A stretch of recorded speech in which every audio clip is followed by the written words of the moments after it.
In this morning's New Zealand Herald headlines, Kiwis caught in Hurricane Milton's devastation, Chris Luxon speaks out against Israel's Prime Minister, and how the government's books are looking amid challenging economic times.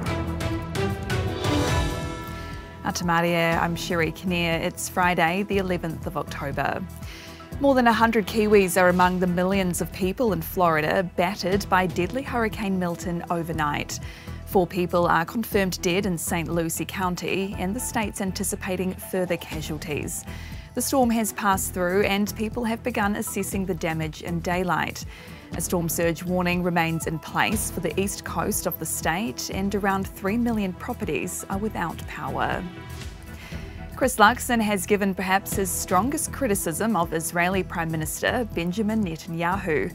He's attending the East Asia Summit and has held meetings with multiple world leaders overnight. Luxon says it doesn't seem like Netanyahu's listening to the concerns of other world leaders. He says New Zealand and other countries are continuing to call on him to show restraint. New Zealanders' household incomes have fallen for the first time in 8 years. Latest Stats NZ figures show households spent about 0.8% more than they earned between this April and June.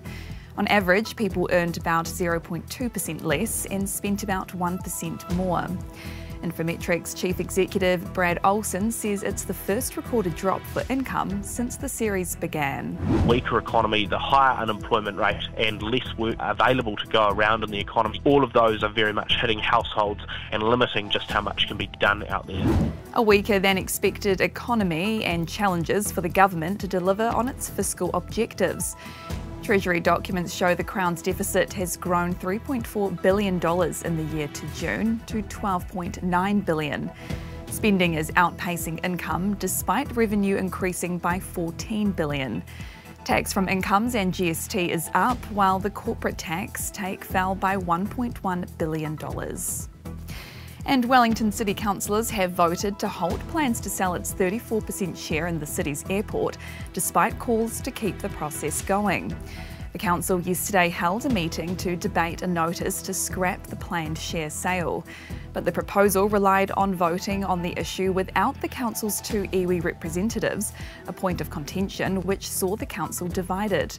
Labour councillor Rebecca Matthews says iwi voices should have been included and urged the vote to be called off, saying she was sorry it was going ahead.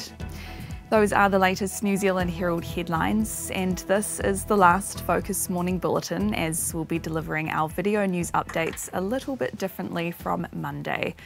So I wanted to take the opportunity to say thank you for tuning in over the years. It's been an absolute pleasure presenting this bulletin. For more news worth knowing, head to nzherald.co.nz. Kia pai te rā.